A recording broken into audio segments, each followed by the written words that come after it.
ఇక నుండి మీరు అంతంత ఎక్స్ట్రా చార్జీలు కట్టి ఫుడ్ ఆర్డర్ చేసుకోవాల్సిన అవసరం లేదు. నాకు అర్థం కాలేదు సార్. మనకు తెలిసిన అన్ని ఫుడ్ డెలివరీ యాప్లలో ఏ యాప్ నుంచి ఆర్డర్ చేసుకున్న ప్లాట్ఫామ్ ఫీ, ఆ ఫీ అని చెప్పేసి మన దగ్గర చాలా డబ్బులు తీసుకుంటారు. ఎప్పుడైనా మనం కరెక్ట్ గా అబ్జర్వ్ చేస్తే రెస్టారెంట్ లో ఐటమ్ ప్రైస్ వేరే ఉంటుంది, అదే ఐటమ్ ప్రైస్ యాప్ లో వేరే ఉంటుంది. ఎమర్జెన్సీలో ఉన్న మనం అసలు ఫుడ్ ఛార్జీలు, ఆ ఛార్జీలు, ఈ ఛార్జీలు ఏం చూడకుండా మనం ఆర్డర్ పెట్టేస్తాం, ఎందుకంటే మనకు వేరే ఆప్షన్ లేదు కాబట్టి. ఇదే అలసగా తీసుకొని మనకు తెలియకుండానే మన జోబులలో యాప్లు డబ్బులు కొట్టేస్తున్నాయి.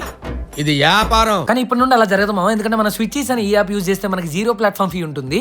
అంటే అవును మామ, స్విగ్గీస్ అనే ఈ యాప్ యూజ్ చేయడం వల్ల మీకు ఎక్స్ట్రా చార్జెస్ ఏముండవు అనమాట, కేవలం డెలివరీ చార్జెస్ మాత్రమే ఉంటాయి. నిజమా? నిజం మామ. ఇంకోటి ఏంటంటే మనకి రెస్టారెంట్ లో ఫుడ్ ఐటమ్ ప్రైస్ ఏముందో ఇక్కడ యాప్ లో కూడా సేమ్ ఉంటుంది. అంతకంటే ఇంకేం కావాలి సార్? అంతేకాదు మామ, ప్లే స్టోర్ ఇంకా యాప్ స్టోర్ నుండి వీళ్ళ యాప్ డౌన్లోడ్ చేసుకుని ఫస్ట్ ఆర్డర్ పైన మీకు ఆఫర్స్ కూడా ఉన్నాయి. వీళ్ళ సర్వీసెస్ మన ఖమ్మంలో కూడా స్టార్ట్ అయ్యాయి. అండ్ ఆగస్ట్ 30 లోపు ఎవరైతే ఎక్కువ ఆర్డర్స్ చేస్తారో వాళ్ళకి ఈవీ బైక్ గెలుచుకునే అవకాశం కూడా ఉంది. ఇలాంటి చాలా ఉన్నాయి ఇంకా ఇంకెందుకు ఆలస్యం, స్విగ్గీస్ యాప్ డౌన్లోడ్ చేసుకోండి అండ్ ప్రైజెస్ కంపేర్ చేయండి, ఆ తర్వాత ఆర్డర్ చేసుకోండి. ఎందుకంటే డబ్బులు ఎవరికి ఊరికే రావు.